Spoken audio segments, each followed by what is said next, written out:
Along 44th Street, there is a side street called Stafford, just east of 131. That's where they are at. Irvine's Auto Repair, Grand Rapids Hybrid. Thank you for being a key sponsor of the show, sponsoring the Facebook, too. Thank you.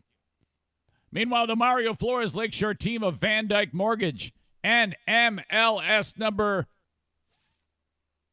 3035. I swear I had it memorized.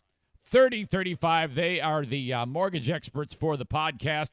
Whether it's your first-time mortgage, you just need another one, you need a new one, you need a refi, whatever it is, we've got a guy for you. We have all sorts of women and guys on this show. All right, you got of course veteran and lady-owned Irvine's Auto Repair, Mario-owned Mario Flores. 231-332-6505 for the Mario Flores Lakeshore team of Van Dyke Mortgage. And one of the key things I like about Mario in particular is the really, really hands-on approach, especially with people who are looking for their first-time mortgage or are in kind of a rough spot because of bankruptcy, divorce, and whatnot, or they just stink with their money. Mario's the guy to say, ooh, boy, this is a disaster. Let's get you cleaned up here. Pick yourself up, dust yourself off. That's Mario and his team, okay? Meanwhile, Green Clean Technologies, thanks to them, 989-560-7272. This is an industry. Whoa. Excuse me. I had no idea this was a thing until Zaniac Will reached out to me. He said, yeah, this is my business. What is it? Well, we clean data centers. What do you mean? You, get a broom and a dustpan and then sweep the floor? He goes, no, dum-dum. There's really an unbelievable number of minute particles floating through the air of various data centers, banks, hospitals, you name it. Whoever has the server room behind glass, rows and rows of technical stuff that's tough to maintain. That's what we're talking about there. And what they do to make those rooms sterile environments and pristine is something that you can't believe. But if your business has one of these types of setups where there's a data center, you don't want to jeopardize the data through stuff breaking down because of stuff in the air. Think about this. Green Clean Technologies online at greencleantechnologies.com. Thank you. 989-560-7272. We, as always, are in the Metalworks Body Shop Fear Bunker Studio. It is the 29th of June, the end of Diet Bet 2.0. Oh, no. Here we go. The Eric Zane Show podcast is now.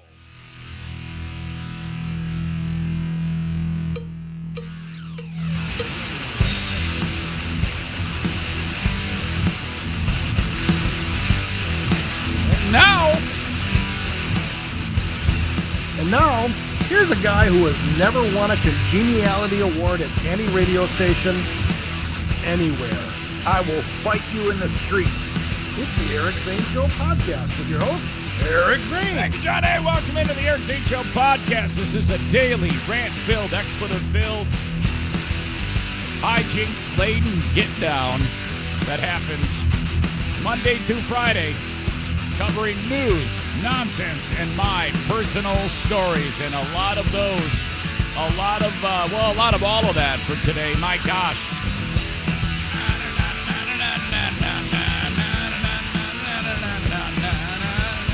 I feel really good about this. I kind of had the feeling that we are getting over the hump.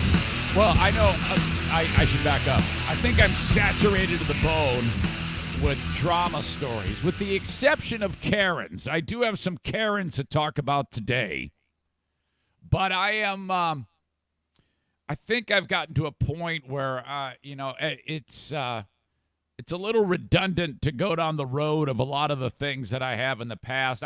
Believe me, I have been, I don't have a problem covering all the things I've talked about in the past, however long it's been, since pandemics and race wars and all that shit.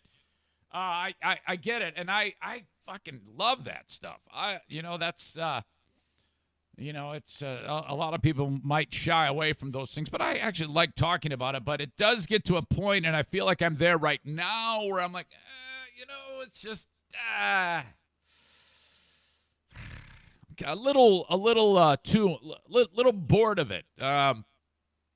So I mean, you start to sound like a broken record over time.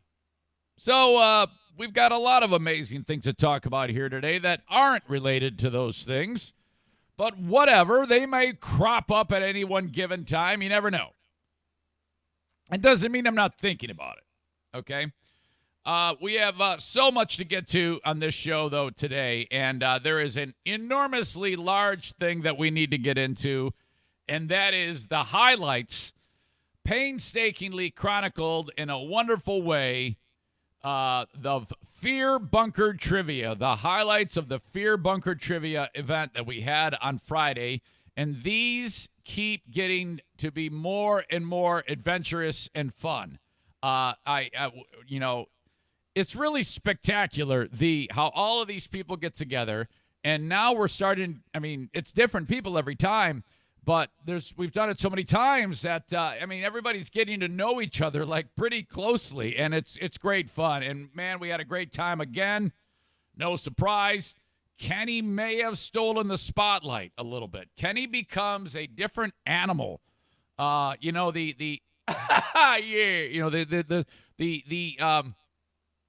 know how to describe Kenny when he's sober.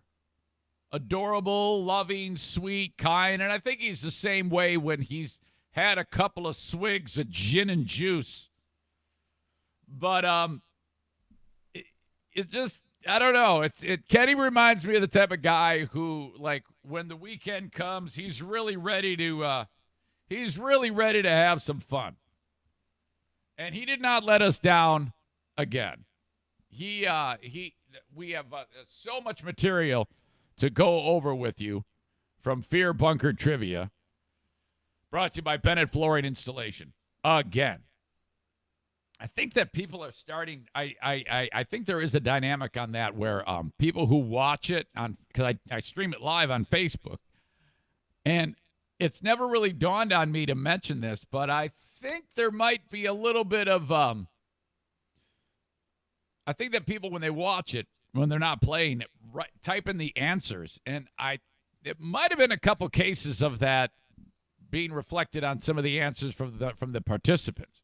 There was one in particular that Kenny was like, it was the most active volcano in, I think, Italy or something like that. And he's like, I ain't never heard of nothing. I don't even know what a volcano is. Yeah. Drinking gin and juice swig. I don't even know, man. Vesuvius.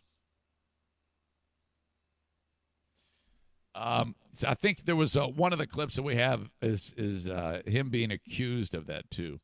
But man, it was great. We had a lot of fun. Holy moly! We'll cover that in all of its glory. I've got a surprise birth to talk about. This has happened yet again. How? Oh my gosh! And I kind of wish that the people who have the birth would, who have the baby, and like to term. Like, this is another example of a person who carried a baby 9 months, and yeah, she's a little hefty. She's a little, she looks a little like maybe a Dallas Cowboys offensive lineman. There's no question that if you're that, if you weigh 325 and all of a sudden a little bundle of joy grows within your baby zone, and you know what? You don't notice 7 pounds. You can eat that in one sitting and crap that in one sitting. So it seems very rarely, it's super rare when we have someone who is super slightly built being one of these surprise pregnancies. But it happened again. Got that. We do have a couple Karens who are in the news, including an update on the barista dude. I think I forgot what part of the world this was, or what part of the United States this was. The guy who's the Starbucks barista, and Karen comes in, gives him the business, shames him. It backfires, and then there's a massive GoFundMe. I got mixed feelings on the GoFundMe for this guy. I always thought GoFundMes were for people who like really needed it. This guy, I kind of wish guy who got all the. It's like $80,000 now. I'm already stealing some of the thunder of the story. I wish that people like this guy would give it all away instead of keeping the money. I mean, big deal. He got shamed, and now everybody's like rushing to him. It's not like he was like hurt or anything. You could take that money and give it to a food pantry. I don't know. But first, holy crap! Very very big weekend. A lot of the adventures to discuss with you. I don't even think I'm going to get them all in on the intro. I like to usually go open up the show with the little adventure portion of the program, and there were so many of these nuances from Friday when I finished the podcast to right now that it's almost too much to talk about on the intro. So I might break them up a little bit. Excuse me. But yeah, I'm really feeling the effects, the fatigue on coronavirus story. Yeah, it's I've gone back and forth with Dirk, who I believe lives in Florida. And Dirk has been giving me lots of information about how about the numbers and stuff like that, and what's fact and what's fiction, and it's all kind of like running around in my brain. But I have very little desire to get into it because I don't know. I just feel a little fatigued about it. But it's still on my mind to some degree. But what was on my mind? Well, first of all, what's on my mind right now is the pain that I'm experiencing. This does not happen often. I have been super healthy for the longest time and have been without injury when it comes to any type of endurance sports, and that's been my thing for forever with triathlon and now just running. And you know what, though? I feel a calling to get back into triathlon. I just started working with a brand new friend of mine, and you'll hear more about this in a little bit as the week goes on, maybe into next week. But I kind of want to get back into it. But, man, it is the warden is not happy with this. The queen of the forest is not having it.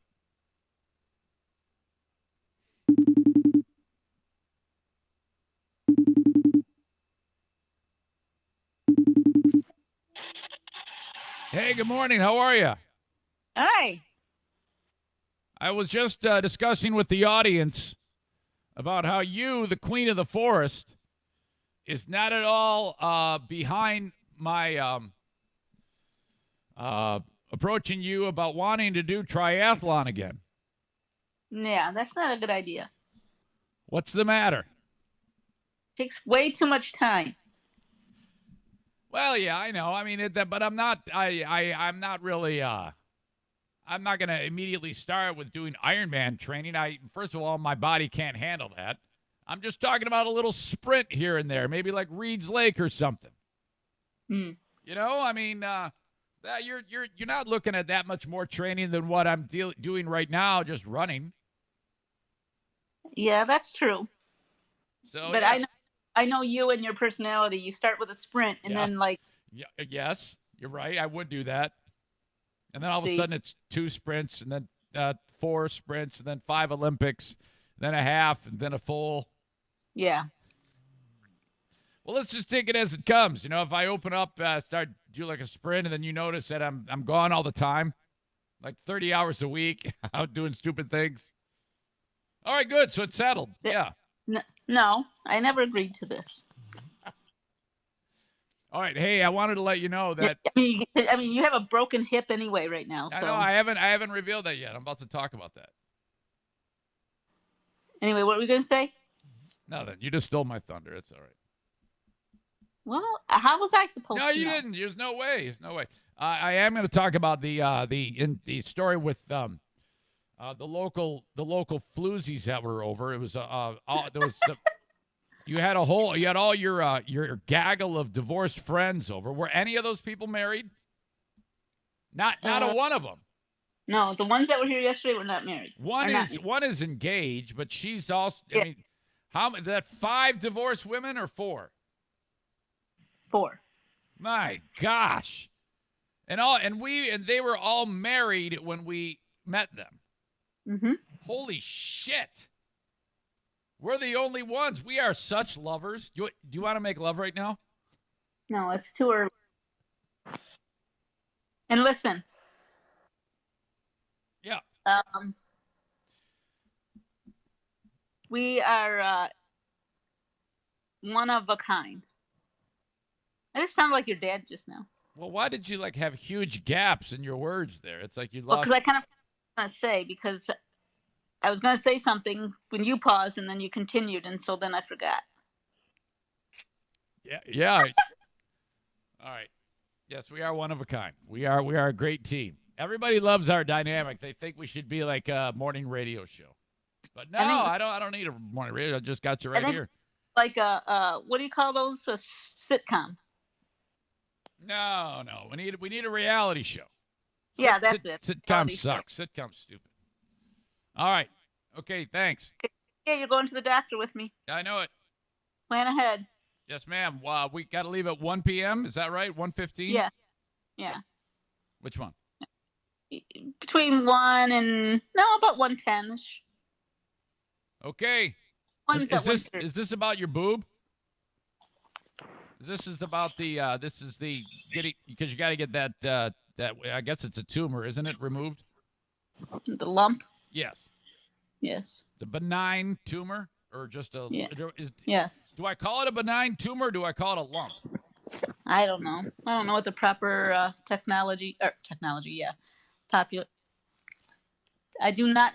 I think I'm. Did you say technology and then start to say population? No, I was trying to say I do not know what the proper word is. Or term. That's it. Term. Okay. All right. Okay, I'll see you. See ya. Bye. Bye-bye. She always gets, I forgot where I was with her this week. She was struggling to find words. She does this all the time. And it was the easiest words. And she's like, oh, what is it? An apple. Oh, what is it? Oh, a tire. I'm like, how do you struggle with those? Man. Yeah, so if you don't know, we had a cancer scare here at the Eric Zane Show podcast household. Not everybody listens to every show, and I don't. So if you didn't catch that show, we had a big cancer scare in the household here, where Diana had they found this lump, and they did a biopsy, and it came back negative. Oh my God! And then from the time that they see the lump to the time the biopsy happens is like 10 days. So that was very strange. So then the biopsy happens, and then like 36 hours later they call you and they go, and they're going to tell you over the phone it's cancerous or it's not cancerous. Oh my God, can you imagine that? And so I'm like, well, regardless, if it is cancerous, it's only 5 millimeters, and this is this is like stage 1. If it is cancerous, well, it's not cancerous. Oh, thank God. We were sweating it out. That was rough. I don't want to be there ever again. So again, get your mammograms. Here's the thing, and that lump that she's going to have removed that we're going to get the doctor for today to get a consultation. First of all, it can become cancerous. But even if it was cancerous and she hadn't gotten that mammogram, it would have continued to grow. And then before you know it, it's really, really far along and could have affected other systems in her body. So, damn it, ladies, get that mammogram, for crying out loud. Yearly, please, please, please.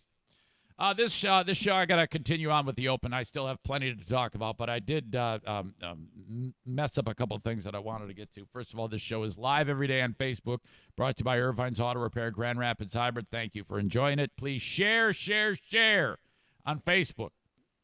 Also on YouTube, and also on Twitter, and with the Blue Frost IT Twitter handle, at Eric Zane Show. I would appreciate it if you followed me on all of these social media. I get internet points, and that is good. Really, really good. Subscribe to me on YouTube. Follow me on Twitter. Like me on Facebook. Follow me on Instagram. Mario Flores. sponsors the Instagram. Let's see. Benny the One-Eyed Wonder Dog is sponsored by A&D Cleaning. O'Neill is sponsored by Irvine's Auto Repair. Bruce is sponsored by Grand Rapids Hybrid. Diana and her sexual conquests of me is sponsored by Baldwin Ace Hardware. Everything's sponsored.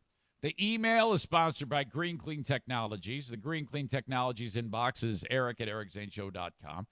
I'm telling you, I'm gonna have this keyboard sponsored. Everything gets a sponsor. Okay? Everything. But yesterday, this is what I wanted to get to. This is what Diana was talking about. And I was talking about getting hurt, and then that led to the triathlon discussion. So I've been feeling this, like, pain in my damn hip for, like, the last 2 weeks. And it's a little strange, and I have never felt this. So I would be running on the track, and then midway through, the thing starts to get tight. No big deal. Like, oh, shit, this kind of hurts. So then a day or so goes by. I might take the next day off, then the next day I'll run, and then it kind of tightens up again. I was like, wow, that's weird. So yesterday, I go running. It's just 4 miles, no big deal. Out and back, easy, taking it easy. And I run out 2 miles, and then I turn around, and I come running back home down Baldwin in Hudsonville, Michigan, and it's starting to bother me. And it's like a little bit more pronounced than before. Oh, boy. And then just before I make the final turn, as I make the final turn going home, I take a corner, and I feel something give out. Something moved in my right hip. Can best be described the sensation of, let's say your muscles are all together, interwoven, and then you feel it loosen up. Like almost something strained or pulled or tore, and I could feel it, and I was like, oh, my God, and instant pain. I was like, shit, man. Now I'm probably 200 yards from my house. Limped it on home, and that's it. It's been rough since. In fact, I am going to stand right now and stretch it out because it's a bitch. And so now I think this is a soft tissue issue. Oh, my God. I don't think this is like the hip joint. You know, I don't think I'm like Bo Jackson or Tua Tagovailoa. Is that how you say that? Where his leg like basically fell off. But man, oh, this is rough. So I'm on the shelf for a little bit. I got to get over this. So there is, oh, damn it. I feel like I'm 100 years old. Swallowed 3 ibuprofen last night, 1 more this morning. Whew. Just prior to that, though, Eric Zane show, friend of waterfowl. What? Yep. Okay. Just before that happened, I'm on Baldwin, and I see a mom goose with 3 baby goose. It's not baby goose. 3 baby geese behind her. But by the way, the whole idea of they like follow her everywhere is just hysterical to me. I just love that. They've imprinted on her. They're following mom around everywhere. She's raised them so they can become big and strong. Canada geese, they're mean as shit. By my house, man, the geese here are especially pissed off. You don't want to go near them. So I see this fucker. The mom is like, 50 yards in front of me. The geese are making their way across. They have to hurry because there is traffic like everywhere on Baldwin, but they made it. And, occasionally you will be driving down the street and you will see a geese. What the hell? A geese that has gotten, wait a minute, I said it wrong again. A goose that has gotten greased by a car. Oh, God. So, and that's terrible. Even though they're always like pissed off and you don't want to go near them because they'll hiss at you and chase you down. I hate seeing an animal get hurt. It really bugs me, let alone ducks, geese, whatever, as a group of them, when a person goes duck bowling or goose bowling, and they go flying everywhere. So I'm like, oh, great. They got to the other side. And then I run a few more steps. I look to the left, and I see there's more. There's 2 adult geese and about 6 babies behind it coming out of this, swamp area, and they want to cross the street because they want to get with the other ones. I'm like, oh, shit, man. It's going down. So this adult goose steps into the road, and the baby, they're getting, I don't think they sound like that, going behind her. And there's a guy who's racing down the road. And I'm like, oh, no, I don't want to see this. And this dick, I don't know, there's no way he didn't see it. He just kept going. And I'm like, oh, stop. And he just raced right through, and the geese jumped back on the curb. They did not get hit. And I was like, oh, my God in heaven, no way. So then the geese, the mom is walking with traffic. Okay, they know. And a car passes, and then I see him start to angle back to cross the street.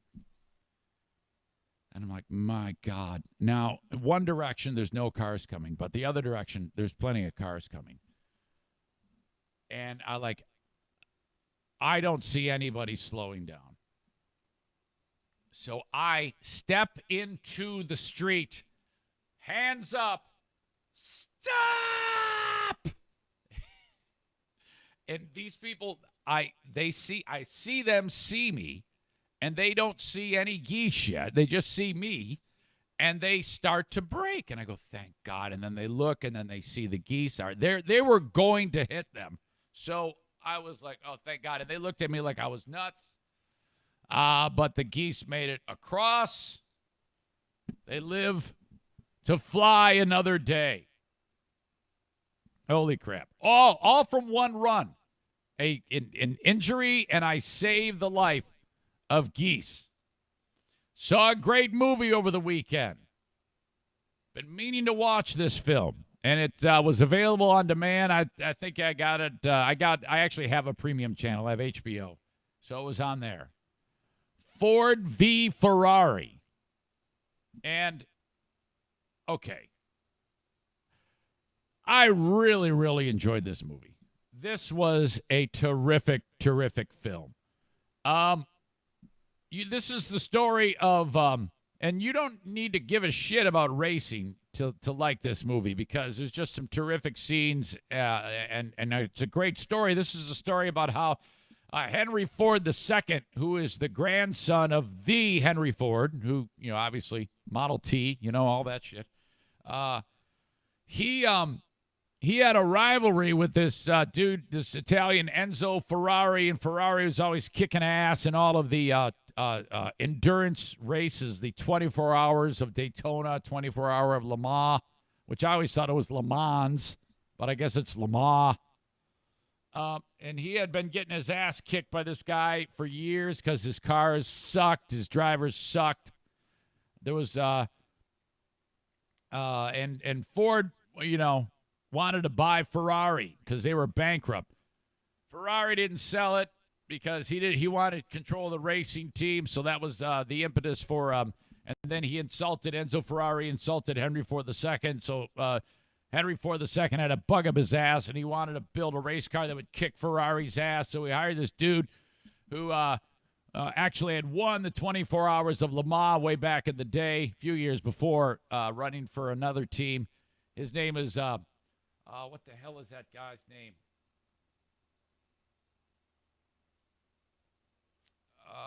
Damn it. Carroll Shelby. That was it. Carroll Shelby. Shelby, I guess, for years he would get Ford cars and then modify the shit out of them because of his engineering background and make them awesome. You've probably heard of like a Shelby Mustang. Well, so that's what he would do. And he was making a fortune doing that. And Ford called him up. They had this guy named Lee Iacocca. You remember him? He died not too long ago. He's the one who brought Chrysler back. Well, Iacocca hires Shelby to say, hey, man, we want you to lead our race team. You got to engineer a car in 90 days, and you need a driver, too. Well, Shelby knew this dickhead driver by the name of Ken Miles, this British dude who was a great driver, but he's an asshole. By the way, Shelby is played by the part of Matt Damon, he is my new tip-top man crush. His, his character, Carroll Shelby, was the best. Man, did he do a hell of a job. He is a great, great actor. Damn it. And also a great acting job by Christian Bale. The guy is just fucking awesome. He was just great. These two together, I'm a huge fan of dialogue moments in movies. Great dialogue. And they really captured it, hit it out of the park. And I didn't know shit about either of these people, but now I do. And I got done with the movie, did a lot of research about these two afterwards. That's how I do it. If I watch a film, typically I love stories based on true events or just true stories, biographical, biopic type of shit. And this was one of the best, man. Great, great story. Had no idea. I'm so interested in after watching the film, I actually am really interested in the idea about watching or following endurance road racing after seeing this film. Really, really fantastic. And I highly recommend Ford v. Ferrari. Pretty much, I don't want to tell you anything more about the plot, but it's just awesome. Love this movie. High praise. Okay. I've got so much more to talk about. I've got two more personal adventures that I need to talk about. Boy, I don't know how this is going to take. This show is going to be incredibly long today. I've got, oh, Jesus. I don't even want to, I might not even get to all of this today. Man, that's a great feeling. But I will tell you that the open of the Eric Zane Show podcast is brought to you by some key sponsors. Senor Martinez. I just had Joe in here from A&E Heating and Cooling. He replaced the compressor on my air conditioner. No, I don't have the Comfort Maker brand air conditioner. If I did, I probably wouldn't have this problem. The Comfort Maker air conditioners and furnaces, you need to comfort with confidence. That is what Joe installs at A&E Heating and Cooling, okay? Had I had that, I might not have had to get my compressor replaced. But if you do get in the weeds, and I was, Joe will come to your house and take care of that problem for you. Troubleshooting king, all right? He also will install a brand new central air system, whatever you need, A&E Heating and Cooling. Okay, call Senor Martinez today at 616-516-8579 for A&E Heating and Cooling, online at aeheatingcooling.net. Do get 3 estimates. Joe will beat them. Get Joe's last. And if he doesn't beat them, say, yeah, but so-and-so had this. He's going to go, ay. No, he won't say that. But he'll beat it for you. aeheatingcooling.net. Oh, and it's $89 normally for non-Zane Show gringos who want to get an AC tune-up. All right? This special is still in effect. If you mention the show, he's going to give it to you for $79. And when he gets to your house to fix it, he's going to try to sign you up for the fall when you get your furnace tuned up. Do that. You see Joe twice a year for maintenance. These are key components to the mechanical part of your house. Don't just let them, don't leave them alone and think that they're going to run themselves. They need care. My friends at Blue Frost IT are in business for small and medium-sized business in West Michigan. Boots on the ground, serving the various businesses that have computer setup and tech. And if your business is running without this type of service at your beck and call, you are walking on a tightrope without a net. You do not want to do that, okay? It is extremely important that you make sure that you have the folks at Blue Frost IT with you, okay? 616-200-8550. If your business is upgrading and you're looking towards an entirely new setup for your computer needs, whatever it may be, reach out to Blue Frost IT. They will get you in the right, put you in the right direction. Okay. Thank you to them. And by the way, their number again, if you want to call, is 616-200-8550. Thank you, Blue Frost IT, also bringing you the Twitter page. We've got highlights. We've got highlights from Fear Bunker Trivia. Now, Zaniac Mike is the king of chronicling these things. You may have seen this all on Facebook Live. We have a number of things to talk about. Let's see here.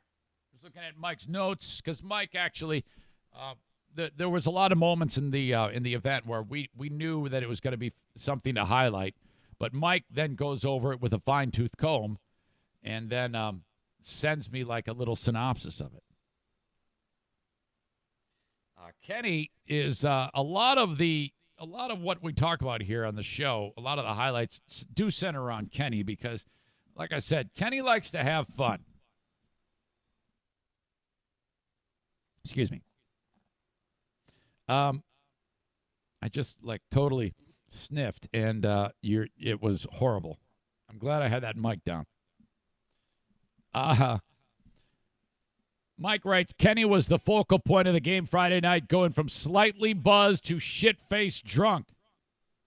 It was fun to watch the transformation, moments that caught my ear as he descended into gin and juice delirium, which is a great way to describe it. I'd never heard of this product before, gin and juice.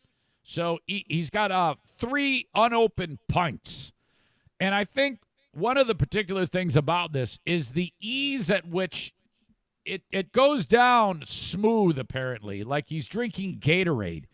So they're all like these really bright-colored bottles, like a blue, a red. It's like Gatorade. And, man, does he pound them. So you're talking about, by the time, excuse me, we are 30 minutes into Fear Bunker Trivia,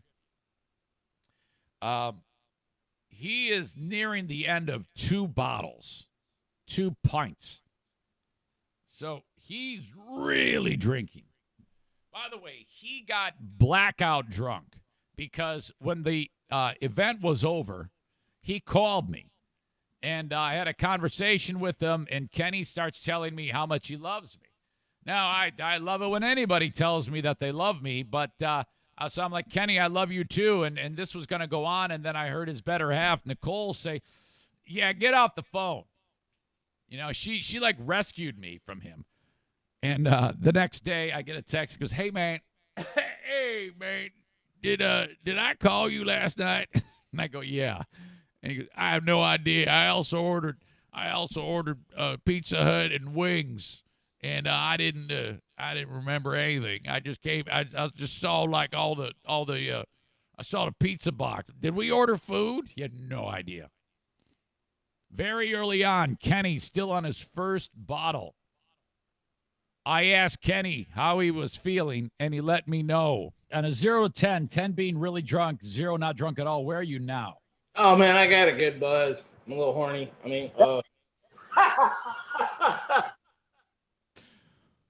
Okay, now he's sitting right next to his better half, Nicole, who is just as cute as a button, and big smile. She looked like oh, man. Welcome to the group.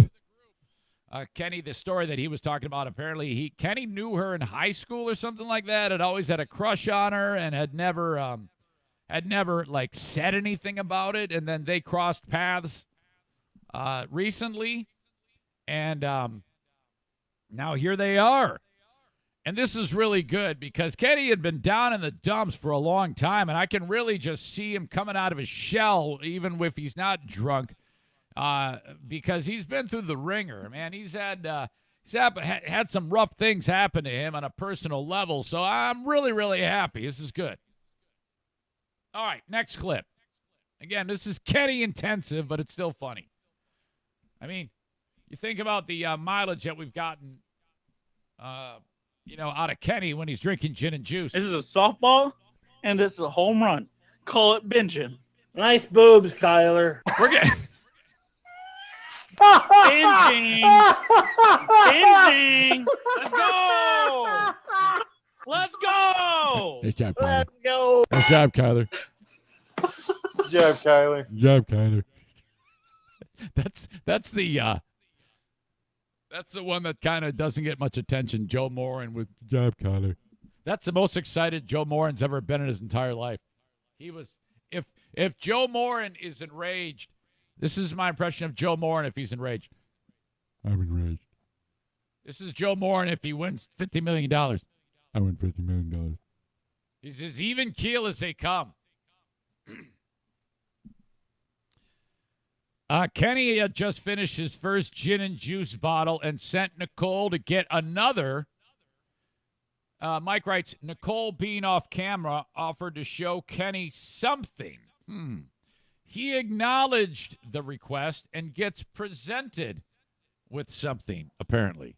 Yeah, I got two more. A red and a green. All right, now we are getting Michael caught up I don't know. here Surprise me. with two questions for Michael, who's in the car. Do it. Question one for Mike. I see boobs.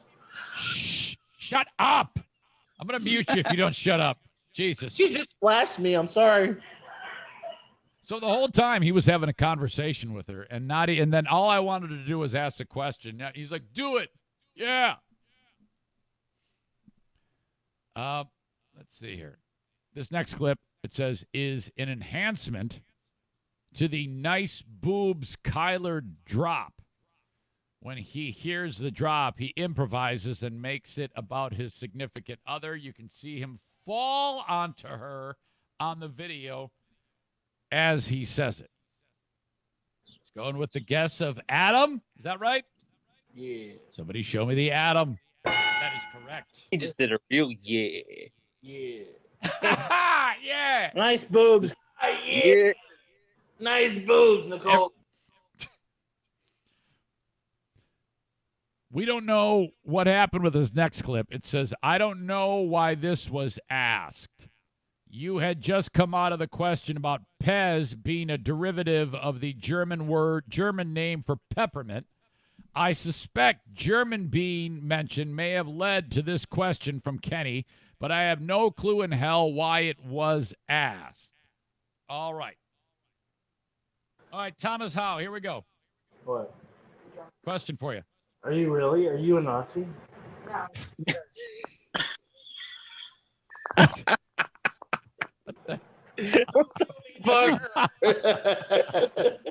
Fuck, man. I'm so fucking buzzed. Okay.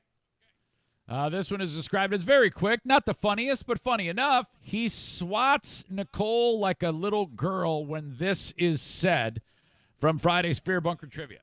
Don't tickle me. Don't tickle me. One of the rare entries is next that was not all Kenny. However, he was lurking in the background with drunken comments. The answer we were looking for was Julia Louis-Dreyfus.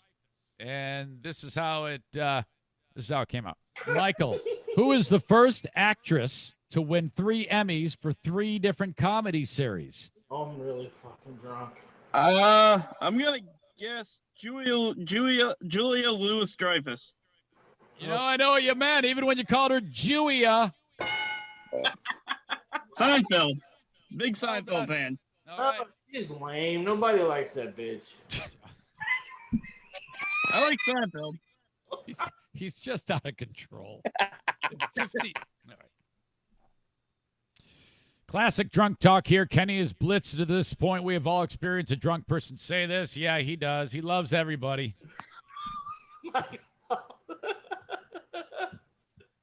I love you guys. This is fucking fun. I got that personally when he called me later in the night. This next one, though, is probably, you know what? I think I'm going to save that for last. In this clip, Linda gets a request. Linda, returning champion, did not win. It says timing was hilarious on this Linda Hall's question, but Kenny has a request for Nicole. The timing on this leaves Linda confused. Okay, Linda Hall. She rarely gets questions wrong, just like Rick. What? Show me boobies. Oh, my God. Was that to me? Oh, boobies. No, that's not to you, Linda.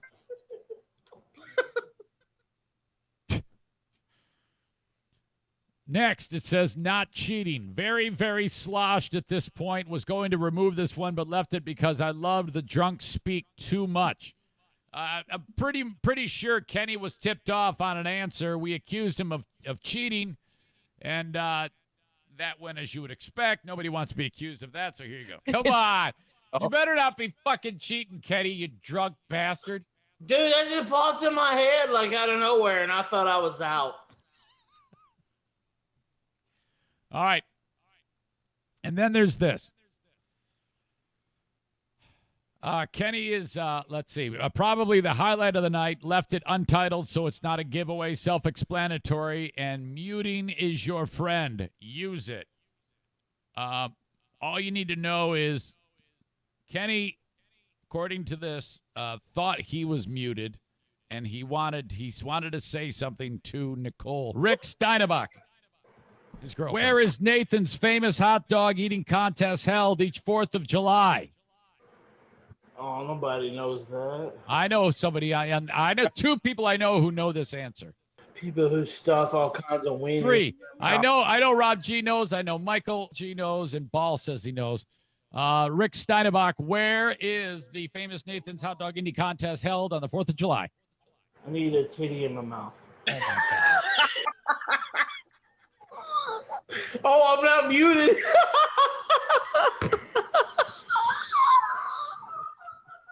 I was muted. Oh my God! What the hell just happened? I need a titty in my mouth. No way. Back here live Remember at this? the Waterfront Village with my friend, the zombie, Jonathan. You're looking good. Jonathan just got an awesome face paint job. What do you think? I like turtles. All right. You're great, zombie. And You're like, why is Zane playing that? That's because Pellerito did some handiwork. He's taken that, and he's taken what Kenny just said.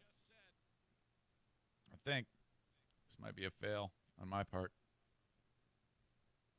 Okay, go. back here live at the Waterfront Village with my friend, the zombie, Jonathan. You're looking good. Jonathan just got an awesome face paint job. What do you think? I need a titty in my mouth. All right. You're great, zombie. And good times here at the Waterfront Village. Oh, open God. for the next 11 Thank days. you, Mike.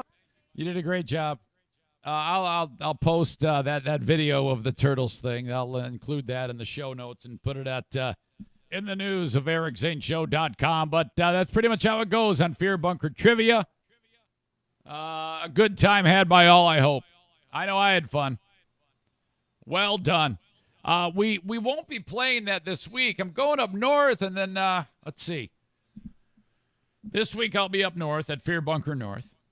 And so it's not possible. And then the following week, I'll be headed on a trip with Diana to Tennessee. And for the period after that, the week after that, it'll be best of on the Eric Zane Show podcast. If you don't know, I have talked about this before that I was going to do Lost Zane recordings on the podcast. But that is no more. That will not be used anymore. I've kind of been working on trying to establish some type of contact with my old show. And it's brief, but there is contact. And in order to facilitate that, I have talked on this show about I was too scared to reach out. And, well, I sucked it up and did reach out. And, to say that it was easy or, oh, yeah, everything is great, is not true. But I'm keeping at it, and I think there is some nice progress being made, and there is a dialogue. And I think that maybe as time passes, God willing, it will continue to progress down that way as long as goodwill is facilitated in a respectful manner going forward. And so I'm being a little vague on this because it's sensitive, and I don't want anybody to think the wrong thing. But part of the whole idea was I still had some of their property, my old show, Greg and Chris, Free Beer and Hot Wings. So I was like, I should just get rid of this. And they don't like, and it's probably not the best that I play material that is their material on the show. It's just I know that that's not a good idea, and it's gone. It's ancient history, and who knows what the future holds? I have no idea, but I really just wanted to put that out there. That's I gave the guitar back. The guitar was not mine, and I gave a ton of material back, all of it. I have nothing, and it's not my property to begin with, so. Yeah, I don't know. I just I did that, and they have been very, very kind and being receptive and giving me the time of day. They could have just told me to fuck off. There's been a lot of hurt either way, but I've had some really nice conversations, and I think that if we continue to have those, who knows? Maybe one day we'll be able to get together for a cup of coffee or a beer or something like that. Non-alcoholic for me. So, who knows? I feel good about it. We all got to get along. I saw my dad yesterday, Saturday. This is the story of the truck. I have in my driveway a 2003 Chevy Silverado extended cab Z71 4x4 off-road. And it's a beast. So I've already told the story as to how this came to pass. You can check it out on a previous podcast from last week. I think it was last week, Monday, that I got into this. So that would be the 22nd of June. But in a nutshell, I could use a truck, but that's not the real reason why I wanted it. Frankly, I just wanted my dad to stop driving because I'm concerned about his well-being and possibly hurting someone. He's 86 years old. He shouldn't be driving. He's got dementia. And he knows that. But this is a very sensitive thing for him, too, because he loves this truck. And I had no idea how much he loves this truck. And he loves the freedom that is associated with it. And when that leaves a person, think about that. If you are 86 years old and you have dementia, and slowly but surely these things are taken from you, that hurts, so I'm very, very aware of this.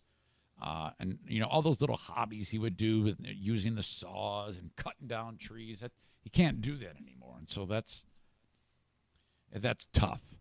And I feel very, very bad about that. But so he's kind of gone down this road kicking and screaming the whole way. But this is a very, very real thing that most of us will have to deal with or have had to deal with it in the past. And we will experience it. So we all have this in common. So when I said, hey, Dad, I could use this truck, he's like, well, maybe I should sell it to you. And he did. And so, yes, Saturday was the day for that. And I'll say this. Jacqueline, my daughter, she's like, I want this truck. She's kind of like a hillbilly. And this is a big-ass truck. So I go, well, you don't have any money, and this is an expensive vehicle to drive. What do you mean? I go, well, I'm driving it, and I'm looking at there's a button you can press to tell you that since the truck has been started to be driven, it's averaged 14.7 miles per gallon. And you drive like a dumbass, so I imagine that's probably more like 12 miles to the gallon. That's only like barely better than what the motorhome that we drive around with a V10 engine in it, in E450 Super Duty. That's barely better than that. So you're gonna and I filled it up, and I go, it costs $60 right now when it's $2.05 a gallon, and you're gonna use probably 2.5 tanks of gas a month on this thing. So she's like, oh. I go, well, you can use my car if you want, and I'll just park the truck, and when we need it, we need it. She goes, no, I want the truck. I go, all right, suit yourself. Fine. Can't be on the road right now, though. Got to get it registered, and there's some work that needs to be done. Got to take it to Irvine's, first of all. I want them to give it a thorough look over. There's some rust issues on this truck. The rocker panels below the door are rusted through, man. It's bad. So I'm going to put the boys over at Metalworks Body Shop to the test. But they said they can fix it. They go, it'll probably come back, the rust. I go, I don't care. Just take care of it. It's kind of unavoidable. It's got a lot of rust on it. I'm like, shit, man, I didn't know that. But otherwise, this thing runs great as far as I can tell. But the real story was my dad. Yeah, it was just touching. It was really, really touching. So we sign over the title. I pay him. He had a bunch of tools that he sold me, so I gave him the cash, paid cash, and then we walk out to leave. I'm going to drive away in the truck. And I'm telling you, man, this might even make some of you cry. He started to cry. And he kissed the truck. And he kissed it at a time when he didn't know I was watching him. No one, Joanne and I were there having a conversation. I look out of the corner of my eye, and he's like looking at it, and he kissed his truck. Think about that. So I'm like, oh my God, man, this is heavy. This is really, really heavy duty. So it was at that point in time I said, well, you know what? I'm gonna bring this truck back to life, and every time he sees it, it's gonna look even more clean than when he had it. This is like my new big project.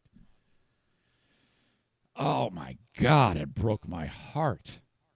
And I don't know if he's kissing it because he loves the truck or he's seen yet something else leave. Oh, man. That was rough. And I almost started crying. Jesus, I might start crying now. You know me. So, yeah, I got in the truck, backed out, and he's like hugging Joanne like a child leaving. I'm like, oh, my God. This is the worst. And then I rolled down the window. I said, next time I come back, I'm going to buy your house. I'm taking everything. He laughed. That was it. So, yeah, that's what we're doing. Brought it home. Immediately, I got that stuff you put on like the headlights when the headlights are foggy. You know, you gotta wipe that like turtle wax shit on them. Now they're clean. Last night I vacuumed the interior, and then I got out the Bissell extractor and just cleaned the shit out of that carpeting. This thing's gonna just be so clean. I'm gonna do what I can do it at home, which is clean it. That's all I know how to do. And then thank God I've got sponsors who are going to help me bring this thing back to life. I will say this. As I pulled into the driveway, I got out and I looked, and there was an apparatus. I don't know what it is. It was like a piece of rubber. It's like it looked like a rubber stopper that goes like on top of the rear suspension, that if you hit a bump, the metal will hit this rubber stopper, I guess. It's like where the leaf springs are. And it fell off in the driveway. And so, I mean, I hope that isn't like an omen. But so with my sponsors, we'll bring this thing back to life in a big way. Irvine's, you're gonna get it after I register it. And then I'm going to take it over to Metalworks. And Ryan and Fran are going to work some magic on this thing. And I'm going to bring that son of a bitch to life. It's going to be kicking ass, man. I'm really stoked about this. Then I clean the interior of the car. I don't think this thing's been clean in quite some time, and man, is it clean. Woo!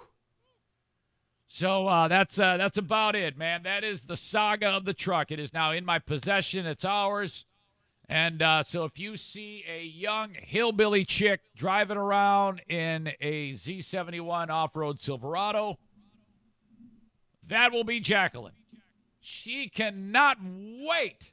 And I go, look, you've never driven a vehicle like this. This has an enormously large engine. Well, it's not that. It's a 325, 5.3-liter motor. And, you're used to like the V6 Milan, which actually did have a lot of, had a pretty strong motor. But this is entirely different ball of wax here. This thing will scream. So you got to drive it sensibly. First of all, I don't want it destroyed. I want the truck. Okay, now I've really dove into keeping this a good truck. I don't want it wrecked. I don't want you to beat the shit out of it. And hopefully she steps on the gas enough that sees her pocketbook shrink, and she gives it back to me, and then she can drive the frickin' hybrid. All right. So I'm stoked about it, man. I feel good. The open of the Eric Zane Show podcast. Wait a minute. Did I already talk about the open? Wait, I already did. Sorry. TC Paintball. We've got events coming up right around the corner. I just did a Facebook invite, like an event, and I want you to indicate whether you're interested or whether you're going. It is coming up right around the corner on the on the 29th of July. That's a Wednesday night. Please respond to my Facebook invite. Or my Facebook event. I posted a Facebook event on the Facebook page, facebook.com/Eric Zane fan page.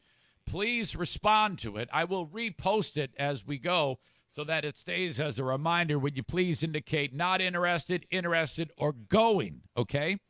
That is one way you can get involved on this event, or you can send me an email, eric@ericzaneshow.com. If you have responded via email, also respond to that Facebook event. I would appreciate that too. If not, no big deal. I'll take care of it. But this is going to be great. It is Facebook. Damn it, I'm losing my mind here. Paintball War number 8, the COVID Uprising. $35. You get the gun. You get the mask. You get the paint. You get the field time. We'll be outdoors. Okay. And that's a good way to keep people away from you socially distant, is by blasting them with a paintball gun.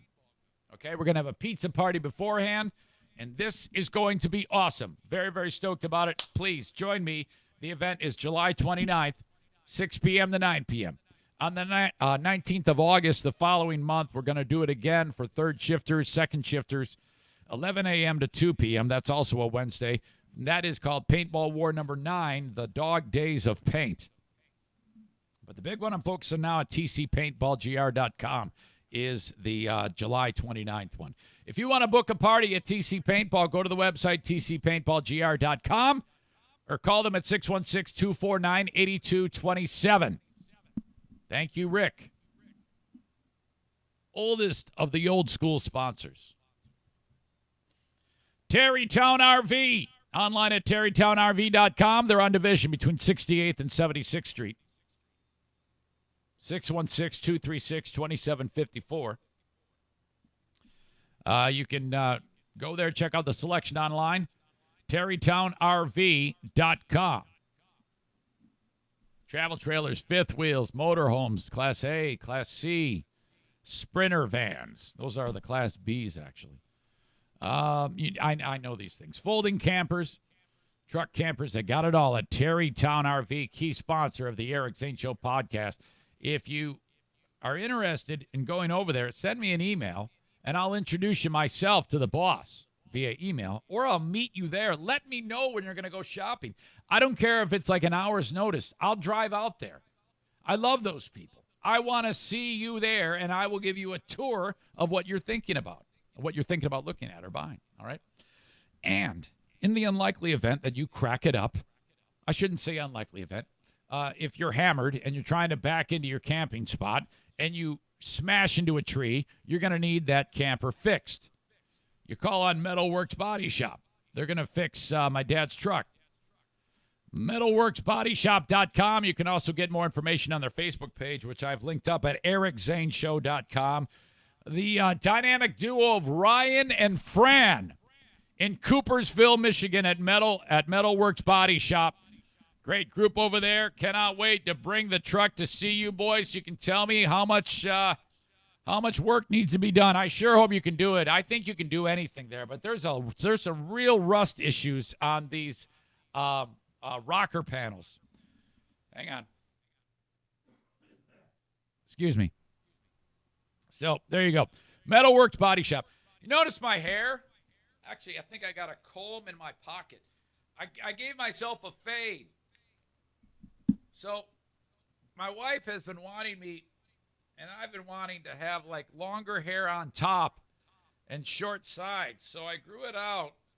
And then I shaved the sides with the number 3. And then the top is kind of, I left the top alone, you know? So it kind of like, it lays nicely. I'm real happy with it. So I can't stop combing my hair now. And I actually found this comb in my dad's truck. You're like, what? What the hell is wrong with you? So, okay, that's what's up. I've got a story here that this is just remarkable. First of all, I got one more personal adventure to tell you about. Actually, taking back 2. The first one is I worked out at a sponsor. I have a sponsor that is a fitness facility that is getting set to open up. I don't want to say who it is. I want it to be a surprise. But I worked out there on Saturday. And where they're located is in there's like a strip mall there, and there's like a family fare grocery store. And I pull up on Saturday morning, and I'm late, so I get out of the car. And as I get out of the car, I notice that there is a shopping cart full of returnables, like a lot of them. The whole thing is full of returnables, and I didn't think anything about it, and I ran by it and went and made it on time, got the workout in, and then I'm coming back, and I noticed that the thing is still there, this cart. I go, holy shit. I go, well, maybe these are all the kind that, like, you can't return because they don't take them, but they're all like Coke, Mountain Dew, Dr. Pepper. I'm like, shit, someone left all this shit here. And so I go, well, fuck it, man, I'm taking this. So I open up the trunk, put all of this stuff in the car, and go home. I took it to the store. $26. Holy shit, $26 in bottles and cans. And I even put the cart back. Unbelievable. And the thing to do, if you got your bottles and cans, you got to return them. Some of these states, they just recently opened up, like Michigan, we talked about that. They just recently allowed that to happen.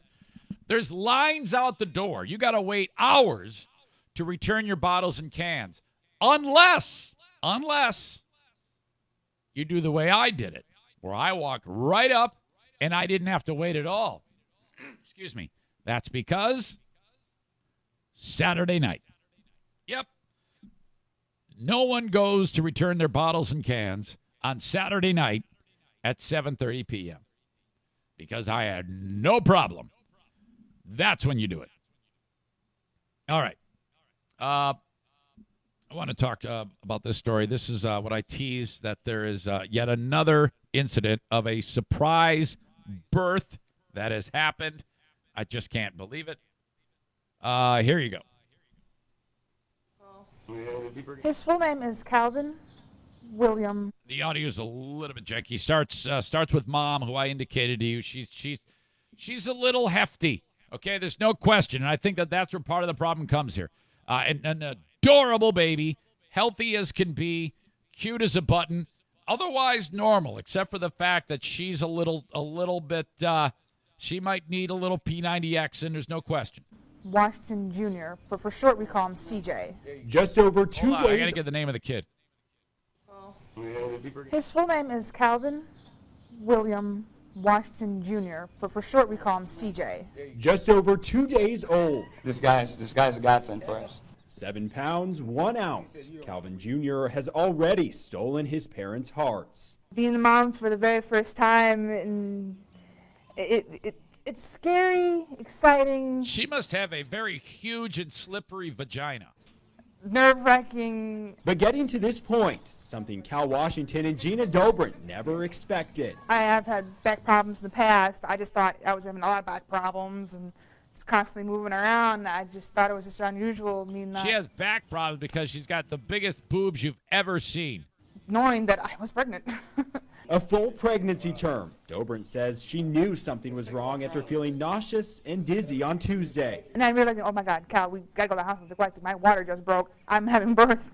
The two made it to Mercy. She goes, I'm having birth. One in downtown Des Moines Tuesday morning. And before they could get out of their car, they say a healthy baby boy was born. Kathy Getz with Mercy One. So she gets out of the car and the baby falls out. Moines says it's not common, but it does happen. For everything to go so smoothly and to have such an excellent outcome is pretty amazing. Washington says he had planned to open up a new web business, but coronavirus put that to a halt. He says this is a sign, a miracle. I'm excited for being able to take him to Packers It's a sign that there's something wrong. games. I'm getting him a Green Bay Packers jersey and a hat. That's too bad. New parents, they say they're ready for the adventure and want to give Cal Jr. the best life possible. Let's feed a family. Let's be a family and Change teach the them world. some good values and make them do things, you know? All right, well, there you go. His full name is Cal. So, yeah, again, I don't know how this can actually happen. I think I've watched specials about this, about how it can happen, but I just can't quite. But I just don't understand. I mean, like I indicated, she's big, and hell, she probably might have thought it was indigestion or gas or, like she said, back pain. Who knows? But don't you feel anything? I mean, is it because of the? Oh, that's just my stomach rumbling. I better eat another 8 pounds of food. I mean, my God. Remarkable. Yet another reason to not be heavy. I mean, seriously. Another reason to not be massively overweight. You might not even know that you're pregnant. Holy crap. Another surprise birth.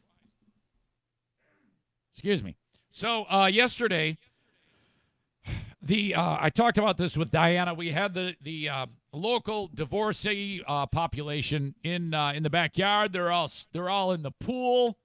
So you got Diana and these 4 blondes, and I mean seriously, just the backyard is loaded with estrogen. And I usually I'm always well behaved because I don't want to get in anybody's crosshairs, because the last thing you want is 5 big bazooka guns aimed at you. So I always just kind of mind my behavior, and with the exception of at the bridal shower when I was putting the Facebook Live videos out. But here I'm like, I'm going to be a good boy. I'm not going to do anything out of hand. So they're all doing their thing, and I say, hey, I'll cook for you. So we're going to have chicken. I've got this great roasted potatoes recipe, which I got to make a video of. You're going to love this. This roasted potato garlic recipe is just insane. I got to make this video. I got to put it on YouTube, and you got to watch it to show you exactly what you need to eat as a great side for your next barbecue. It is just, it so does not let down. And it's so easy. Damn it, is it great. So all these women are going to want me. They're all very moist for me at this point because I'm cooking for them. So there's that. This doesn't really have anything to do with it, though. All I'll tell you, though, is I'm getting the grill ready to go. And I'm getting ready to put the food on the grill. And this is what I hear. I'm wondering if I should bring Diana in for this conversation. I think I will. Because she witnessed this.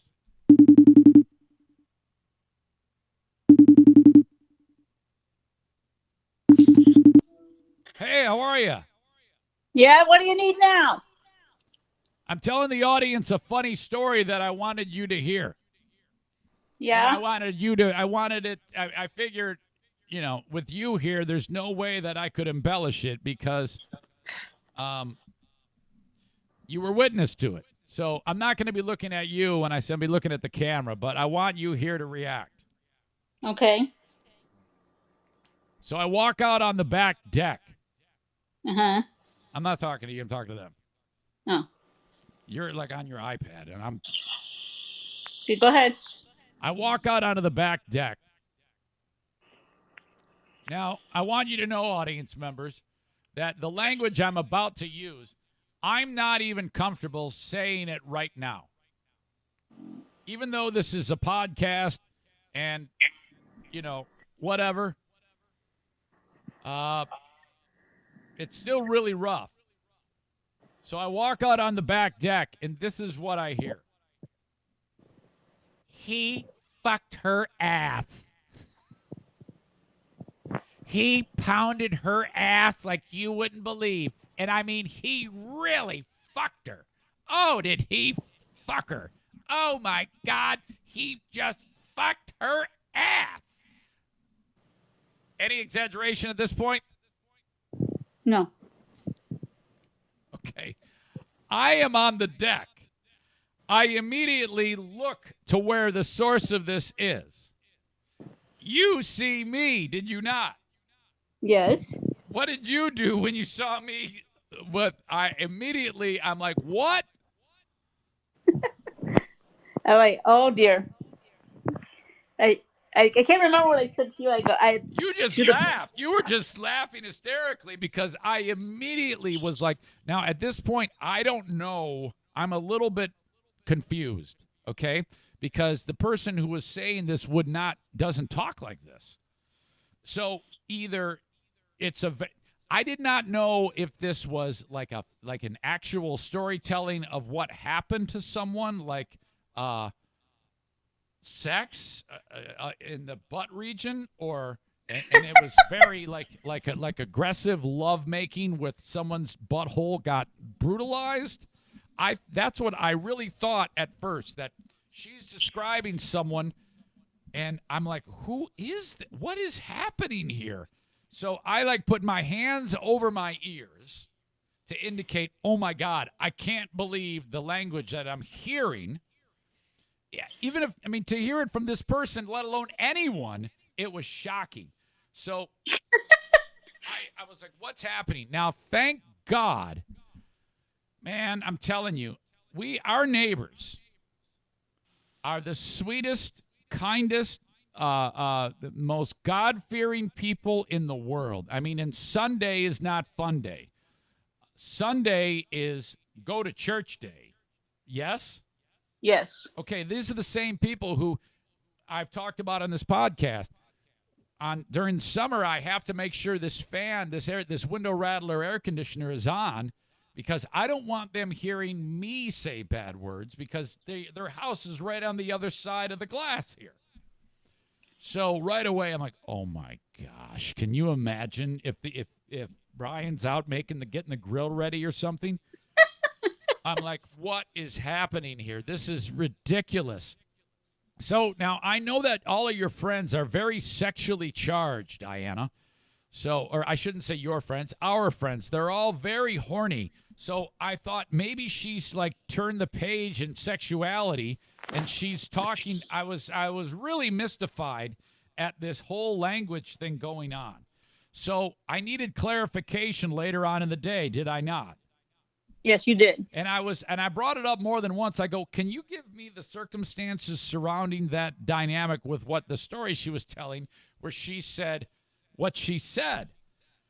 And now in my mind, she's describing a friend who had, this is what I thought.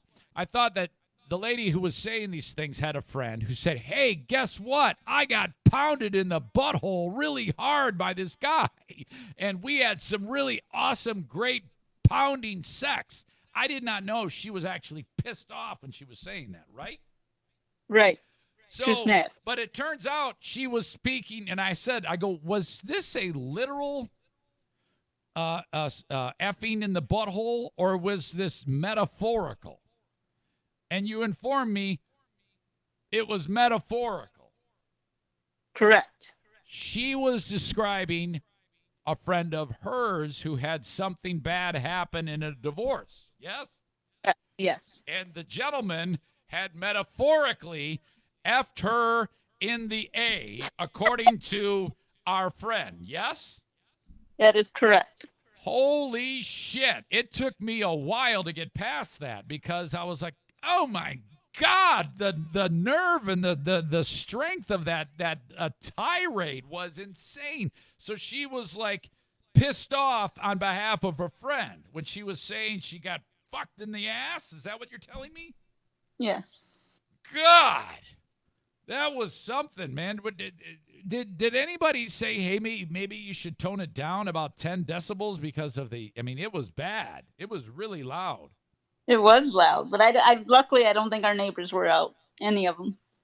Holy shit! She must have been pissed. I don't ever want to get on her bad side. Yeah, no kidding. I know. I've never heard her talk like that.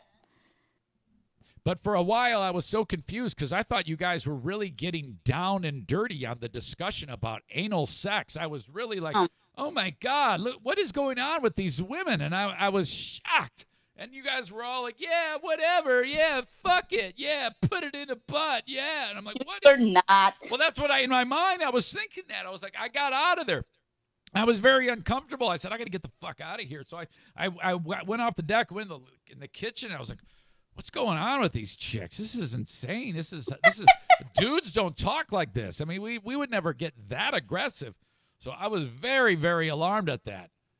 It affected me so it made it a little bit more. It was obviously misunderstanding because I thought it was an actual thing that she was describing, but it was metaphorical. Thank God. Yeah. Holy shit. I know. You kept bringing it up afterwards. Well, I was shocked. I was like, why? I am really blown away by the aggressive. I mean, can you imagine if you did actually have a friend who did speak that way about like on that level? I mean, that would be ridiculous. Yeah. I would not like that. That's too much. Even I wouldn't like that. That's too much. Yeah, I agree. Okay. All right, that's it. That's all I got for you. I wanted you to be part of this. To kind of take you through it, why I was so completely mortified. I was flummoxed. I was absolutely put off by that. What a whorish, dirty mouth. I don't know. She was worked up. Yeah, she can't do that anymore. All right. I feel bad for the guy. If she ever runs into that dude who is the ex-husband of the friend, she's going to kick that guy right in the nuts, man. Probably. Okay. Don't get on her bad side. I shouldn't say who it is, should I? No, don't get on her bad side. Goodbye. All right, I'll see you. All right. Bye. Later. But yeah, that was screwed up, man. I thought for sure she was talking about somebody getting a pounding right in the butt. I was like, oh, fuck. What the fuck, you pig? Get out of my pool, you fucking slob. Who talks like that? Watch your fucking mouth. All right. Let's see what else I got to talk about with you. All right. We have to, holy crap, we got to get into the Karen angle. I saved the Karens for last. We haven't had anything political. We hadn't had anything Karens. We hadn't had any coronavirus. We hadn't had any race war stories. We hadn't had any news stories. I'm done with it. I am done with it. Screw it. Not interested. I don't want to hear another word, at least for a little while. Excuse me. I announced on Friday that I have a new sponsor. It's a new place to get booze. Jim and Joanne Granzato, they were doing an amazing bit of business in Holland, Michigan at Great Lakes Winery, Brewery, and Distillery, LLC, when suddenly the pandemic hit. And like a lot of places, they took it on the chin. They were featured in the Eric Zane Show podcast Small Business Shoutout, and we've been able to come up with a marketing plan that they are happy with. So here we are. Let me just tell you, I want to be with you, and I will post the event on Facebook at Great Legs Winery. That's Legs, L-E-G-S. There's a reason why that is. You're like, wait, Great Lakes? No, Great Legs. Apparently, when you pour a wine and you hold up the glass and the way it streams down the glass, if it does a particular thing, those are the legs, okay? So that's what they mean when they call it Great Legs Winery, Brewery, and Distillery, LLC, on East Lakewood Boulevard, just east of US 31 in Holland, Michigan. I am going to be there on July 24th with Diana, and we're going to have a party. So it's going to be me and you and all you people to sample their great wines, beers, and grappa. What is grappa? I didn't know what that was. You'll find out. Okay, some of you know. Their 2019 winner of the Best Holland contest for their offerings.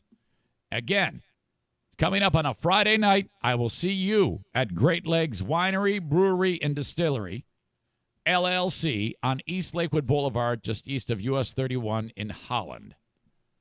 They are open today at 3. So Monday through Saturday, 3 p.m. To 7 p.m. Obviously, the pandemic has made things a little nutty.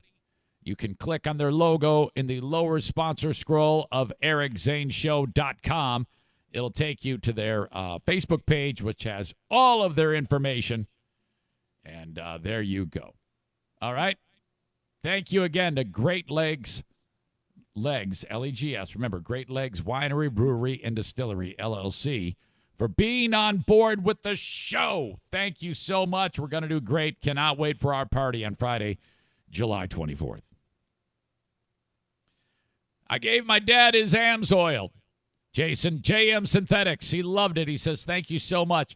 JM Synthetics, if you need motor oil, if you need any type of lubricants, you get it from the company that invented synthetic motor oil. That is AMSOIL. You get it from JM Synthetics. JMSynthetics.com is their website. You can also get to their website by clicking on their spot on ericzaneshow.com. Call up Jason at 616-747-0233. If you're a do-it-yourself pro and you got any type of vehicle, you need lubricants for that vehicle, you can get it at jmsynthetics.com. Thanks again for being part of the show. And last but certainly not least, the Kent County Health Department reminds you that you must cough into your elbow. You must wear a mask, please. You must be socially distant. You need to practice healthy, safe practices. As you know, the great state of Michigan, before we started to open up, we had pretty much crushed that curve and broke it, and thus the reopen has been successful. And that is true. I mean, you just look around at these other states. Remember when Georgia opened up way early? Oof. Not too good. New York really had it locked down up to as long as they could. They're starting to open up now. The breaking of the curve was successful. So the Kent County Health Department, they remind you that they have 4 testing stations. If you think you got the Rona, reach out to them, accesskent.gov, or call them at 616-632-7100 for the Kent County Health Department. They are at full capacity right now and working. If there's a sexually transmitted infection issue, they can take care of you. You need more information about the WIC program, they can take care of you. All on the website, or just call 616-632-7100. Excuse me, for the Kent County Health Department. In fact, if you call 616-632-7200, that will put you directly in touch with someone about the WIC program. Just realize I have not yet once referenced the email. If you ever want to get a hold of me, Eric at ericzaneshow.com. If you have any questions, comments, concerns about the Eric Zane Show podcast. I talked about getting the fatigue from the Rona stories. Dirk, that's very kind of you. Dirk wrote, Zane, I'll back off sending you info. I experienced the fatigue of COVID updates back in April, so I backed off it for a few weeks. Oh, no, it's all right. You can still send it. I find it very interesting. Dirk is from the other point of view about how he has a lot of various thought processes about it's not what it seems when it comes to testing. He's on the other side of that. No, I read it all. It's all good. You can send it. I just don't want to get into the discussion of it because people have been getting really pissed lately. He says, I backed off for a few weeks, and then I started investigating it all over again at some point in late May with a refreshed outlook about it. Hope the hip is okay. It's getting there. I was just given a notification that the diet bet is done. We got to weigh in. Woof. I don't know. Oh, man. You did it. You made it to the end of the game, but it's not over yet. The last step is submit your final weigh-in by 11:59 on Tuesday, June 30th. That means I got to lose all of the weight between now and then. Story about me gathering the abandoned empty bottles. Apparently this is happening more and more. Tyler writes it. I had this happen to me as well. Full shopping cart by my right by my car when I went into Meijer. Still there when I came out. I felt like I was stealing, so I tossed them into my trunk and peeled out of the parking lot and took them to another Meijer to return them in fear that the owners may come back and catch me. $50. Well worth it. That's awesome. All right. If you got anything at all you want to contribute, Eric at ericzaneshow.com. I see Matt sent me a great link about Sacha Baron Cohen. Kevin sent me a ton of links, but I haven't quite gotten into them. Randall Pearson sent some great links. Brian Post, Bleeding Heart Brian, sent some awesome stuff as well. Thank you. I didn't quite get to all those because I had so much to talk about on today's podcast. Let's get into the Karens. First of all, this one was on fire. I got two to talk about. I got barista Karen, Starbucks, and the how it backfired on her. But the first one is Trader Joe's Karen. Let's see. This was, let's see, it was in North Hollywood. Lady goes into Trader Joe's. She doesn't have a mask on. They say, sorry, we got a policy. You got to wear the mask. And she goes crazy. So, I mean, seriously, if you go into a store that says, hey, we have a mask policy, I don't mind you going in without the mask as long as you have it with you, because somebody's going to say you got to put a mask on, you got to leave. And then, you just put the mask on, get your shit, and you leave. But these patriots get pissed, and they lose their minds. And so then everybody videos you when you're acting like an idiot, and then the world starts to try to end your life. And is it worth it for you? I think we're actually getting to the point where everybody's sick of Karens and no one's even bothering to ruin the lives of these people unless they really, because there's been so many of them that it's like, it doesn't even faze us anymore. But this crazy bitch, God, I feel bad for the people who work at all these places. Like at this Trader Joe, she's walking around. She's got her hand basket, and the people at the Trader Joe's, they surround. They go, sorry, you got to leave, and she just starts screaming at them. These people make minimum wage. A lot of them are young people who don't know what the fuck to do. And the lady takes the basket and throws it like fucking King Kong, and starts screaming like a crazy person. Jesus. By the way, and then the guy shooting the video, he has commentary indicating what it is. I'll link this up so y'all can see this. This is day one. This is opening day of Trader Joe's in North Hollywood. This is Karen. Oh, that's it. She threw the basket. All of you! She goes, you Democratic pigs. Harass me for not wearing a mask. I have a breathing problem. My doctor would not let me wear a mask. So anyone harassing me to wear a mask, you guys are violating federal law. You get that? Get that on camera. Ma'am. Wow. I can't imagine anybody getting that upset about anything. And then, like when I went out on my back deck and I heard that friend of ours talking about so-and-so pounding so-and-so's ass. I mean, that was a pretty pissed off moment. That I could see. But this is no reason to get this worked up about. If we could just learn to breathe a little, we could save ourselves a lot of trouble. Man. Excuse me. I think I got it right now. I've been coughing like crazy. Hope not. All right. Ouch. Hip. I got mixed emotions. You're not the only one with mixed emotions. Steel Wheels, Rolling Stones, 89. The dude, the barista dude, who the lady came in and said, he's like, look, he's working at the Starbucks. And he's like, look, lady, you got to wear a mask. It's our policy. And he says it politely to her. It's in San Diego. And then she goes cuckoo. And she takes a picture of him and she posts it on Facebook saying, look at this scumbag. He wouldn't give me my Starbucks. Well, it backfired on her because everybody was showing support for that guy. And then I don't get this. I don't know why you would make a GoFundMe page for him.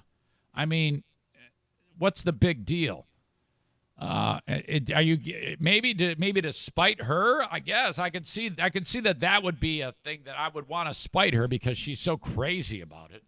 But this kid has got $80,000 now, and I don't know. I think about GoFundMe. I like to see GoFundMe for homeless dude or sick kid or something like that, or needs a medical procedure and they can't raise the money and then the kid's life gets saved. I like those types of GoFundMes. This one is kind of feel good, but I don't know. I would I kind of wish the barista here would give the money away. I'm going to play a clip for you. He seems like a really nice, soft-spoken young man, but I still don't think he should get the cash. I think it's a little bit overkill. I think he would do the world if he's that sweet and kind, he should probably just give every penny of it away, frankly. But this is the news story of the local TV station, San Diego, talking about this sick bitch. Her putting this kid on blast because he's just doing his fucking job. Public health orders have been the source of serious frustration for a lot of people, for sure. Well, one woman who refused to wear facial protection at a Claremont Starbucks was refused service. And then she shamed the barista on social media. Well, now a GoFundMe page has raised more than $20,000. It's 80 now. It's $80,000. On behalf of that barista. NBC7's Artie Ojeda is at that Starbucks with more. And really, Artie, more on how there's just been so much name-calling and straight-out nastiness out there. Oh, Catherine, to be frank, a lot of people have just lost it. You've seen them, mean-spirited comments, a lack of civility and decorum on social media and other places. What happened at the Starbucks behind me is just one recent example. I've gotten so much criticism. I feel like I need people to hear a little bit of what I have to say. Cool story, horrible bitch. Fair. Amber Gillis refused to wear a mask inside this Claremont Starbucks. She posted this picture of barista Lennon Gutierrez attempting to publicly shame him even though he was only enforcing the rules. Meet Lennon from Starbucks, who refused to serve me because I'm not wearing a mask. Next time I'll wait for cops and bring a medical exemption, she posted. I was denied and discriminated against. Oh. You need to learn how to suck some goddamn dick. But I didn't harass anyone. I called them out because I'm frustrated. Gillis says she's an anti-vaxxer. Masks are ineffective, did you hear that? She says. She's an anti-vaxxer. By the way, I heard something interesting. Dirk sent this along. Dirk is, he has a person who, how did he describe it? Has some knowledge about this type of thing. And indicated that the masks, like a cloth mask or whatever mask, can only stop particles of a certain size, and that the COVID is much smaller than it. I'm like, fuck, I hate to hear that. Shit, what is going on here? What am I to? Is that true? Is this true? It's fuck. I just wear the mask. Discriminated against. I didn't harass anyone. I called them out because I'm frustrated. Gillis says she's an anti-vaxxer. Masks are ineffective, she says. But the shaming, by all accounts, has anti-vaxxer backfired. A GoFundMe page set up on behalf of Lennon has surpassed $20,000. Meanwhile, Gillis has received hundreds of threats herself. I never threatened him, and I've received death threats, thousands. It's very upsetting. It's very scary. Shut the fuck up! Face mask requirements and health orders have set off a firestorm. This man trying to get into a Walmart without a mask. A Scottsdale it may have set off a firestorm, but we also have a lot of great videos, so keep them coming. Arizona councilman leading an anti-mask protest using the words, "I can't breathe." This dick. At a San Diego County Board of Supervisors meeting this week, a caller berated public health officer Dr. Wilma Wooten. I don't understand why we are controlling people in the name of health. That caller gave out Dr. Wooten's home address twice. Where has civility gone in today's tense environment? Instead of fighting the actual disease, they're fighting the people that they're blaming. And oftentimes, people don't fight fairly when they're really, really enraged. I would like to know, I would like to get to the bottom of the mask thing. And I think that the Faucis of the world and the Birxes of the world, because, you know, we have heard absolutely opposite things. We have heard, yes, it does prevent the spread. And then we have heard, no, it does not. In fact, I think I kind of want to get into this email that Dirk sent me. It might, one-man show again. I got to ask the staff for help. Okay, yeah, this is it. I'm surprised I found it that quickly. From a Facebook friend, Dirk writes, that actually ran for governor in the state of Florida. All right. There seems to be a lot of misinformation about mask effectiveness. Thought I'd share some facts with you. 1, masks and respirators can be effective in reducing virus transmission. All right, great. However, even the best respirators only filter particles down to 0.3 microns in diameter. SARS-CoV-2, which is, I guess what this is in the 0.1 micron diameter range. So it's like using a pasta colander to filter rice. It'll stop most of the rice, but a fair amount will get through the holes.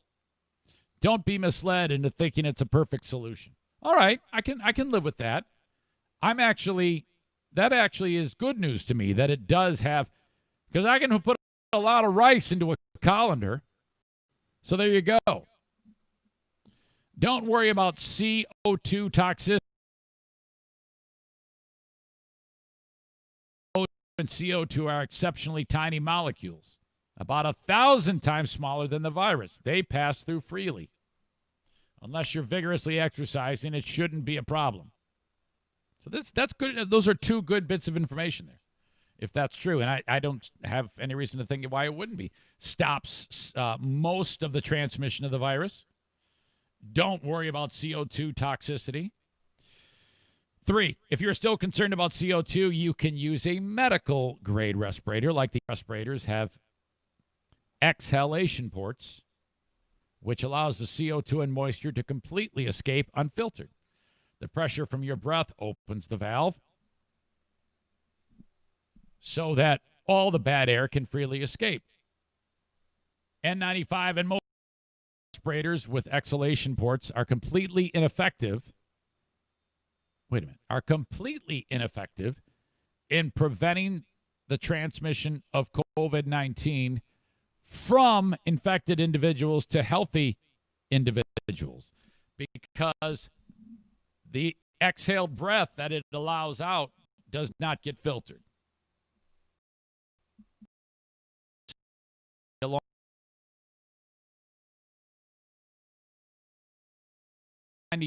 Mask doesn't do shit. The 50 thread count bandana you keep in the glove box for when you go into a store does virtually nothing to filter viruses. It won't even filter small insects. So does that mean any cloth mask? I mean, what are we talking about here? The paper surgical mask is basically a spit catcher, which might help slightly if you consistently wear it right, which you won't.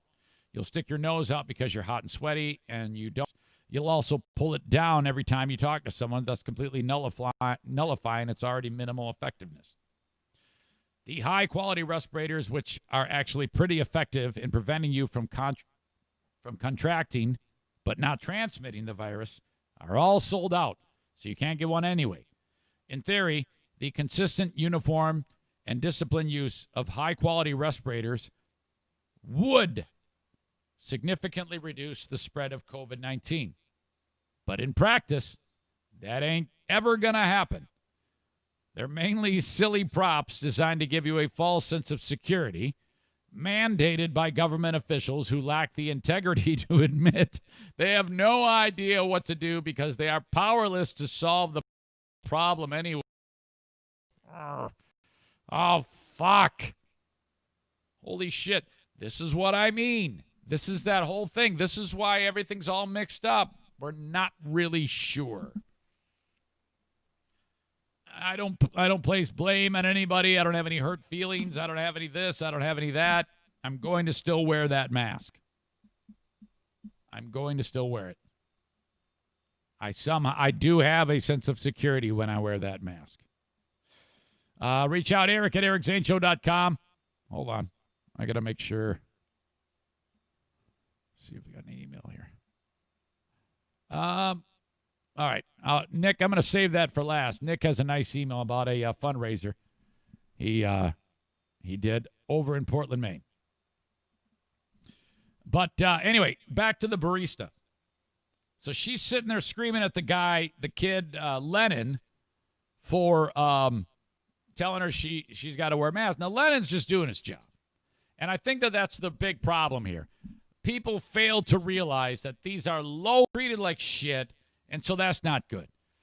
Some guy makes a GoFundMe for Lennon, the kid. He's probably 20, and he's got 80 G now ready to go. Holy crap. So Lennon posted a video on Instagram telling his side of the story, which I do believe him because I think this chick's a crazy bitch, and then what he's going to use the money for, which is kind of a bummer because it's stupid. Hi, everyone. My name is Lennon Gutierrez. By the way, you're going to get a lot of... I just want to start off by saying... He's very soft-spoken. Hang on. I'm not perfect. I'm not saying I am, but you know what? I never did play the rest of this crazy bitch. Hold on. Sure as heck didn't threaten anybody's kids or anybody's life. I didn't stalk. He agreed to take the picture. So what? I just checked. That GoFundMe page is now over $23,000. And Amber Gillis, the woman there who started it all, she's the mother of 3 children. She says she wants a chunk of that money. She wants some money. And is going to, or at least planning. The bitch who started the whole thing, she wants some of the money they're raising for Lennon. Now I kind of want him to have the money. Threatening to sue the creator of that page for defamation and slander. In Claremont, Artie Ojeda, NBC7. Well, and Artie, it certainly calls attention to this really tough position that people that are out there just trying to do their job are put in, no matter what their beliefs are. They're just trying to make a paycheck. Yeah, that's a very good point. I mean, we've talked about this several times before because, you're talking about, and not to make a big deal out of this, but minimum wage workers, whether they're at a Starbucks, grocery stores, gas station, or wherever, they're tasked with dealing with something that they're just not trained for, not paid to do it. And, and again, it's this lack of civility and decorum when you're trying to get a certain point across that is just starting to wear people down. Yeah, that's a good way to put it. Okay, Artie, thanks. Good story. All right. This is what I think. The same way any business can refuse service for whatever reason. Let's say a gay guy walks in, he says he wants a wedding cake made. Bakery says, sorry, we don't do that. It's against our religious beliefs. You got to live with that. That's it. That's the law. Sorry. Too bad. Go to another cake store. At the same token, if you go to a store that says masks are required, and you don't have a mask, you're going to get asked to leave. Don't have a temper tantrum. My advice to you is, if you don't believe you need a mask, don't wear the mask. But keep it in your pocket, because that way you can get your stuff. You won't get pissed off, and just breathe. Just breathe a little breath. Put on the stupid mask. It's their store. If they tell you that what it is, sorry, that's their store. That's their policy. You're going to have to live with that. And if they don't say anything to you, then don't wear the fucking mask. That's it. No big deal. Doesn't have to be a big deal. Keep it with you, though. That would be nice. And no more temper tantrums. We're all big people here.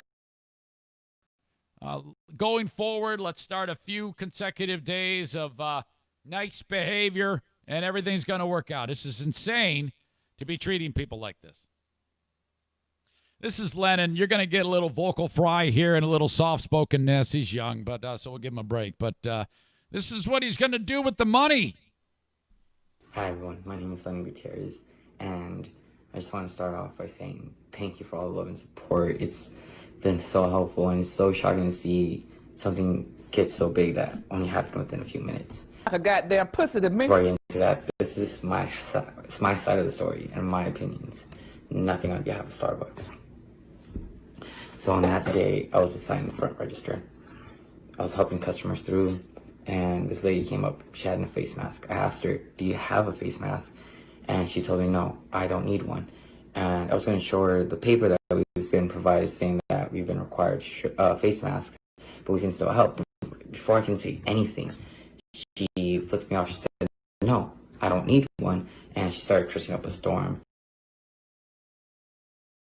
Sheep, and she left. Oh. And within a few minutes, she came back and she asked for my name. I said it was Lennon. She took a photo of me and said, "I'm calling corporate," and started. This all lines up with what she said. This is all.